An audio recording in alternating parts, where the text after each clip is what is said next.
that collapsed. Gentlemen, a full 8 hours a week session with many years is there was a point in the night told us all this. Anyway, once again, I was watching Casual Bachelor. Here's the thing: Michael Moore never one of my favorite being interviewed or something. YouTubers. So running right up, but when Michael right up next to him. Anyway, let's see what you've done. See what you've done. He just started his take on W. Bush's video. Get a job. Make it seem like George W. Bush is an idiot. He doesn't know what's going on. There is no way. Sorry for the low volume. The Secret Service clip. Not as technical. That whole 9/11 rogue want to be a filmmaker for the people to run up to the president in a very hostile manner. And then he got everybody on board. Well, if we just get rid of the Bush administration of controlled vote for the other guy in 2004, for those of you that are old enough, they're just so stupid. Right? When 9/11 happened, that's what's called controlled. Now it's right? And there were a lot of people that had a brain or that were thinking that the official story didn't make a lot of sense. Right? You start realizing that a plane with just a normal passenger plane hits the top of one of the biggest buildings in the world. Both buildings were made to withstand airplane crashes, by the way. And then it just comes tumbling down as if it's being demolished, like how construction crews demolish high-rises. So, a lot of people had questions about what was really going on. Right? Those of us that don't get triggered emotionally and just jump on the bandwagon. Right? Well, who did they roll out at that time? That bloated gasbag Michael Moore. And he made his movie Fahrenheit 9/11. And of course, if you saw that movie, you know what it's all about. He goes and starts doing research into 9/11, right? And he was, look, there is no way that he could have gotten that movie out there in theaters, into the mainstream, if he did not have the okay and the backing from the powers that be. Please. So he was clearly controlled opposition, right? What his job is to calm and pacify the people that had questions about 9/11 and knew something was off, right? And so what he did in that movie, if you recall, he spent the first half hour pointing out holes in the official story, like this doesn't make sense. Why were the Saudi Arabians allowed to leave? Why were they hanging around with the Bush administration, then all of a sudden allowed to leave? They were the only people allowed to fly out of the country after 9/11 happened, right? The day or two after 9/11, and what's going on there, and right? So Michael Moore brought up some good facts.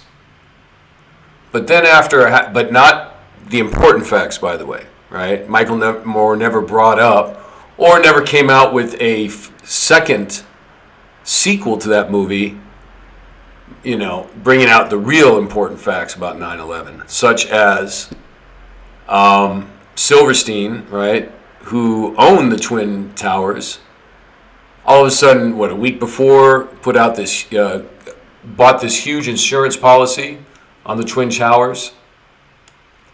And what about the janitor that was interviewed by the local New York, a local New York reporter, and that later that day, and he said there were explosions on the ground floors before he heard any explosions up above.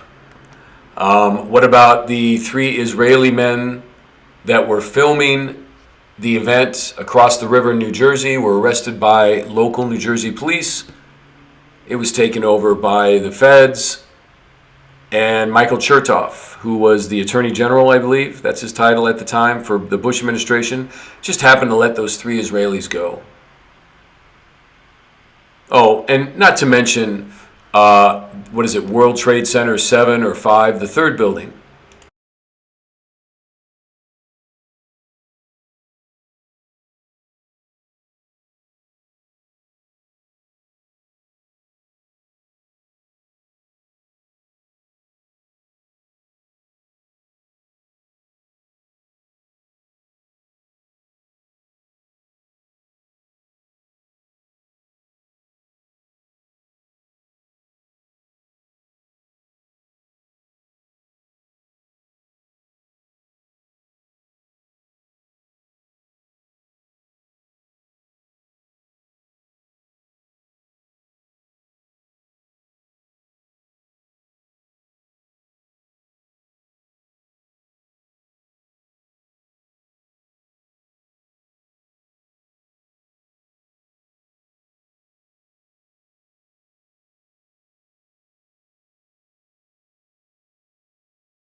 Where have all the men gone?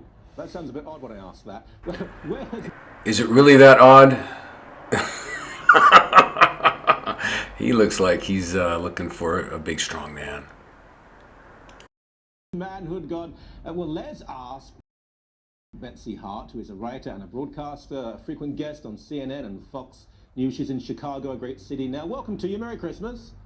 Oh, well, thank you for having me. Merry Christmas to you, too. I'm delighted we can actually say Merry Christmas instead of Happy Holidays or some other... Okay, she starts off by currying favor with the more traditional conservative population of the country. Euphemism. So, it's compulsory here. We've got a place outside where we shoot people who don't say it. Now, is this true? Has there been an emasculation of greater society? Is manhood under threat? I think it is under threat, Michael, and there's a couple... Okay, so she agrees that masculinity and is under threat. Is that the word they used? You know, there's a war on masculinity. We all know this is what's going on. And she's going to agree with us. So she's a woman that sees what we see. Let's go on. A couple of big hints to that. Not least of all, it's something a lot of people, at least here in the States, are talking about. But you can get some strong hints of it just by watching television. If you look at not only commercials, but sitcoms, dramas, husbands and fathers are always complete idiots who have to be saved from the day by their ever more... Those are facts. Very true. Very true. She is speaking what those of us have been seeing as well. But let's continue. intelligent and competent wives and children. And that's just one example of sort of the dumbing down of manhood we have, where it's sort of this, what I've come to call the man bad, woman good view of the world. And it's really unfortunate, because then we find a whole lot of guys are playing Xbox in their parents' basements at the age of 20. Okay, so now she's going to badmouth men, though, for playing Xbox, which is something a lot of men, including myself, enjoy doing. And no, we don't play for hours at a time smoking weed and not working. 26 and 27 instead of growing up and starting families, and it becomes this very difficult catch-22. Ooh, catch-22, so deep of you. Notice how she's not pointing out the immaturity in women. Notice? So she's playing I know best role. I'm still smarter. That's very true. I have to say, and I don't have any particular agenda in terms of men's issues, but for years now on TV, the father is sometimes a nice, kind figure, but he's bumbling and he gets it wrong. And it's always the mother who says, unless he's a single father, which hardly ever happens, but the single fathers, they're okay, but otherwise he's a bit of a clown, isn't he? Yes, and even then, he sort of needs the women from the neighborhood to show him how to raise his children and so on. Yes, and then when you do see the more masculine qualities portrayed, it's very often in a very negative way. I mean, he's too competitive, and certainly he doesn't share his feelings enough. And we all have seen the shows, right, where you have these talk shows and the women are talking about their horrific boyfriends who aren't sensitive enough and don't care about their feelings, and oh, those awful brutes. But if those brutes were coming on and talking about their wives and saying, you know what, she's just not having enough sex with me, well, we can't have that discussion, or she's too sensitive, or she's too emotional, well, that's off the table. Everybody has to look one way more and more culturally, and more you have to look like a girl. And I think it's so unfortunate we're feminizing men instead of civilizing them, which has historically been the role that women have played. Now we just kind of... Well, there you go, ladies and gentlemen. Women are supposed to civilize men, but not effeminize them. There's your controlled opposition. She starts off by making it seem like she's on men's side and she understands what men are going through in this modern era. But then she says, well, we shouldn't feminize them, but we need to still civilize them. No. Women, that's a lie. You know, women historically have never civilized men. Women have helped men to run a house, and of course, yes, women have their roles. Right? When a woman decorates the house and makes it all beautiful and nice, that's her role. That's not civilizing men, that's her role. Just like it's a man's role to go out and earn the house, buy the house, protect the house, have tools in the garage to fix things around the house.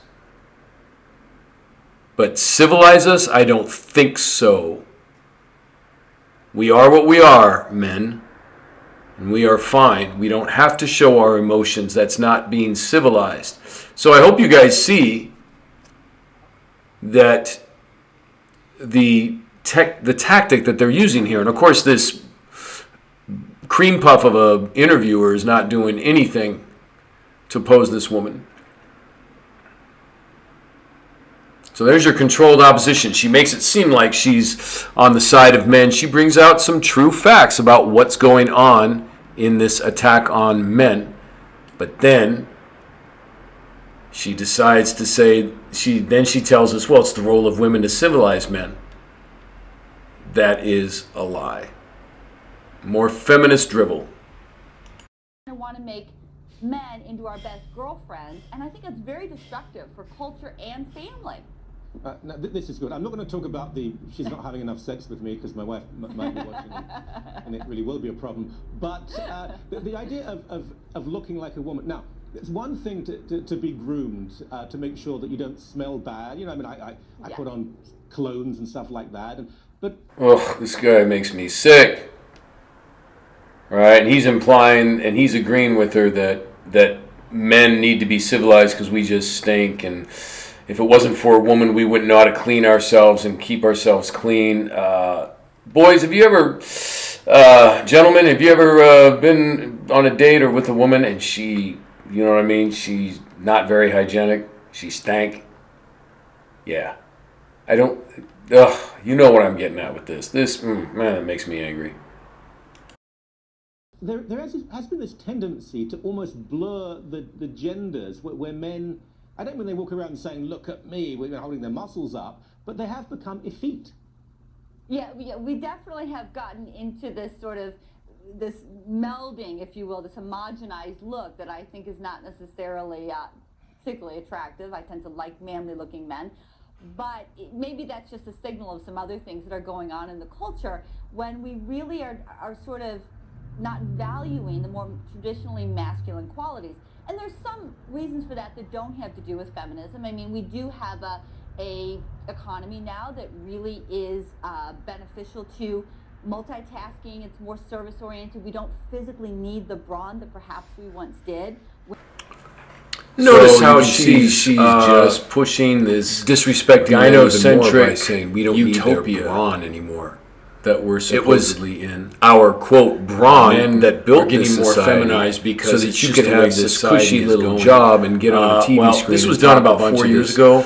And she's got to realize that society is collapsing. Oh my gosh! What about your feminist utopia now? You will always need men and our quote brawn to build things, maintain things, fix things, create things. Please. And notice how she's telling us that we're going towards a more multitasking society, which is not true. And multitasking is a quality that females do better than men.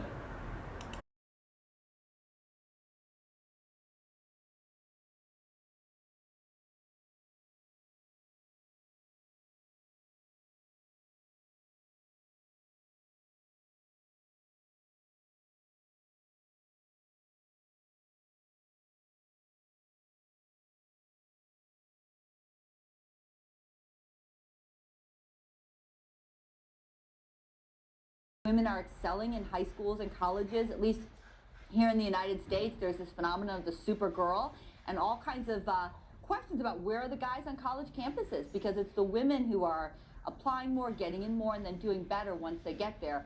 And the women tend to now, in most major cities in the United States, on average, young women are making more than their male counterparts. Oh, here she goes, further disrespecting men. This and implying that men era that we're entering are going to be inferior to women. Things, build things. She's really on men's side. Repair things. It's not going to be the PhD. I got news for you, sweetie. Okay, your college degrees don't mean much. You know, and I want to make it very clear. Debt is through the roof, and that against women. That's not what this is about. College debt is way more prevalent among women. A lot of really good women. But this woman here is, man, she's women might be making more money, but they're actually making less money because they're more in debt. One way or the other. Okay. And again, the jobs that are going to be lucrative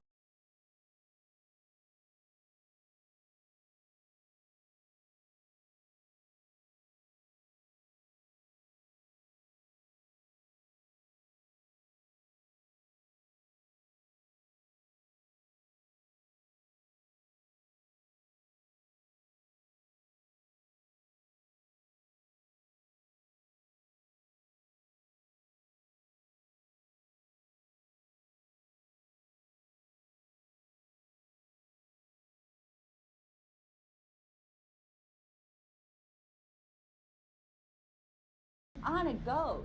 So some of this has to do with economics.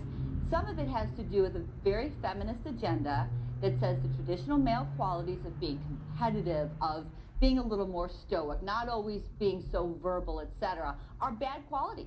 Instead of what we once understood, which is that men and women typically are different, and that's a good thing. We complement each other. Less and less today, I think we're accepting of that. That has implication for families and communities and children, and a lot of women who are single because they can't find good guys to marry. Oh, there are a lot of good guys out there. But I think the women don't understand. You know, notice how it's never the woman's fault. You notice how she's never saying that us women need to change or get back to our femininity. You notice that? It's always the men. There's no good men out there. And what about, the question you should be asking, are you a good woman? Would you make a good wife? But it's also the notion of sacrifice. It sounds archaic now, but if a ship was sinking, women and children first, which one feminist in this country said she thought was akin to hate speech, which is quite... Yeah. Yeah, I mean, now if you were on the Titanic, there wouldn't be that chivalry. There would be everybody for himself, right? And one of the reasons that's important, Michael, is because we used to understand that men are typically physically stronger and more aggressive. They have all that testosterone. Yeah. They can either channel it for good when it comes to women, caring for children, providing for a family, or they can channel it for ill. And that's why the vast majority of people in prisons are men, and they're single men, because they've not channeled their aggressiveness rightly in a way that's helpful for... Okay, do I need to say anything more? Again, here she is. Blame men, blame men. It's our testosterone, it's our nature that's just evil. Oh my gosh, she's not even looking at what women need to do to heal the rift between men and women. It's just all the man's fault. Oh my gosh, this woman she's starting to make me ill. But this is a perfect example of controlled opposition. She starts off by pointing out good things, or facts about how men are being attacked and masculinity is being attacked, and then over time she leads us right back into this feminist, controlling Marxist drivel, and it's all the men's fault. It's amazing. So hopefully you see this. Society and for the culture and for the community. They've channeled it destructively. Well, now we have a lot of guys who just aren't channeling it at all, and we have a huge proportion. The latest check was around 25% of people in their mid-20s are living in their parents' basements. Most of those are men. They're much more likely to be living at home than women. And so then women are excelling in the world, and they're turning around and wondering about where all the good guys are. I think there's a lot of ways women play into this. And one of them, no doubt, is that women have become so sexually available outside of marriage, there's not as much reason anymore for guys to get married and have families. So that's another way that feminism, while it's done some good things, Feminism hasn't done anything good for society. And we're seeing the result of this. That's another tactic they use.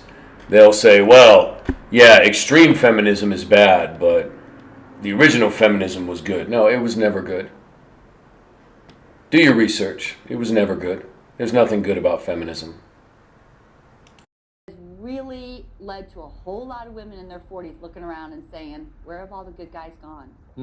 This sounds like, where have all the good men gone? Women in their 40s. When is she going to accept the fact that women have been lied to? And that they should have worked hard to be a good wife for a good man when they were in their 20s, instead of focusing on making tons of money and their PhDs. And now they're trying to guilt men into being good men for 40-year-olds. Yeah, there's probably not a man over the age of 35 who hasn't come across attractive, lovely, bright women in their 40s who say, I can't find a guy. I mean, that's absolutely true. I mean, there are legal consequences too. There is now an assumption within the legal system in Canada, I think the US is the same, that when it comes to a custody dispute or a separation, the father, I think invariably the mother probably should have custody, but the father is barely to be considered. If there's violence in the home, even if they've hit... Notice how he automatically says that the woman should have custody. This cream puff he's kind of making me a little sick as well. No, the woman shouldn't automatically get custody. What if she's a psycho? Oh my gosh. This is really getting bad. Each other. It's the man who has to be punished. I think that's part of the consequence of this, isn't it? Yes, we do see, and it is reflected, I think, a lot in our court system, a presumption of guilt on the part of men when it comes to pretty much anything. I mean, when it comes to relationships, it seems more and more it's always the fellow who wasn't listening. It's always the fellow who wasn't communicating, and on it goes. And in the court systems, I mean, you can hear horror stories on both sides, that women have really taken advantage of this. Other times you see men, when their wives walk out the door, being left very much holding the shaft. I mean, I personally love to go back to a fault-based divorce system in our courts so that you really do have to show who was more at fault in leaving the marriage and let the money and the children kind of follow the better parent, if you will. I don't think we're ever going to go back to that. Yeah. But nonetheless... Even better, let's just get government out of the whole marriage thing, period. And just have marriages like they used to do in the old days, where it was families got together and married their sons and daughters. I think that would be a lot better. What we do need to do, and the way to get around this, or to start changing things, and I'm working on a book on this very topic, is to encourage women, I think it starts there, to value traditionally male qualities in men, and to value themselves a little more in their feminine qualities, and not suggest that we have to sort of merge into one being, but that we do, as different genders, have a lot to offer. We have a lot to offer the home and the family. Yeah, and that's nothing new. I mean, you know, our great-grandparents knew this, that this is how it worked. The man was the man and the woman was the woman, and they complemented each other.